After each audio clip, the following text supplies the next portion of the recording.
I am a bit nervous right now, actually, about sharing this story, because I thought, I felt a bit conflicted. But what I'm going to do is I'm going to try and tell this story in a really compassionate way that takes care of us while we take it in and absorb it. I was originally going to tell a story about the time my nipple stole the show and I accidentally flashed, and but that's a comedy. That's a comedy story. We can tell that any old time. I felt like tonight needed to be a bit about paying service to what's going on around us right now, and connecting to our heart space. So the story starts out with me being present at a rally over the weekend. So I attended a couple of days of a rally for the Free the Refugees movement. And so I'm based in Brisbane, and so I was at the Brisbane rally, and the Brisbane rally is being held at 721 Kangaroo Point, and 120 men are being held there. These men have fled war-torn countries 7 years ago, and they've been held there, and Manus and Nauru for accumulatively 7 years. At this point, there's some really inspirational work that people are doing, trying to encourage them being freed by Christmas, and being reunited with their families, and welcomed and embraced into the community.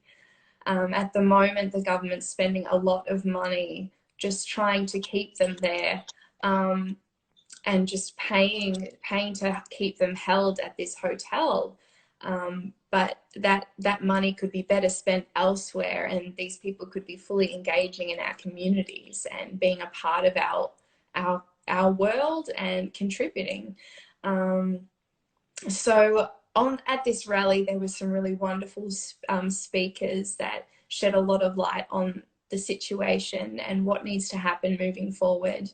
And we were really privileged to actually be able to have some of the men that are being held in there speak over the phone.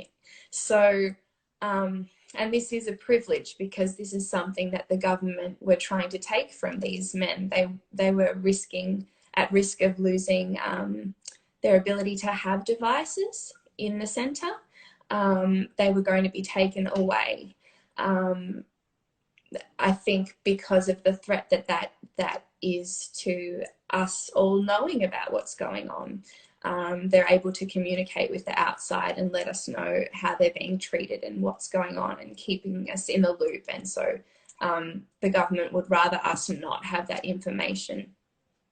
So it is quite a privilege that we got to hear from these men through telephone. And we saw some of them up on the balcony as they spoke into their phone. And,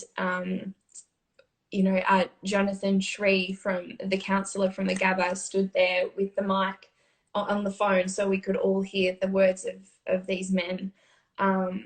One of the men, he is a father to a son and has a wife on the outside and a little boy. And he hasn't been able to hold his son for many years. And as he was telling us how much he appreciated us being there and offering his love to us and saying, please don't give up on us, he also mentioned that the things that they'd seen are horrible and unimaginable. The things that they've been exposed to is awful. He also said that all he wants is just to hold his boy. And his son and his wife were actually at the rally. And the crowd just started to spontaneously say, let him hug his son. And I actually remember being one of the first people to scream that out, because the moment that man said, "I just want to be able to hold my son," my heart just broke in two. And I remember just yelling out, "Let him hug his son."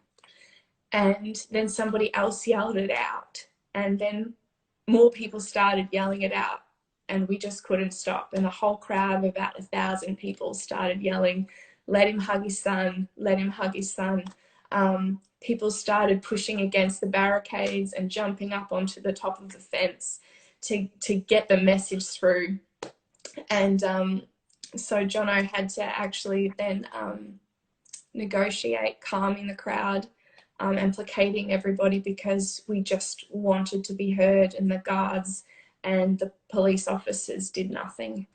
And there's some really incredible footage floating around at the moment that I encourage you guys all to be able to have a look at, because it's really telling and some of that footage shows the faces and the expressions on the guards and on the police. And you can tell some of them have compassion and their hearts are breaking based on what's held in their face, even though they're wearing glasses and they're pretending not to care. And it ended up being Jono ended up pleading with the police, saying that we're not violent protesters. We're not here to riot, but can we negotiate this now, please?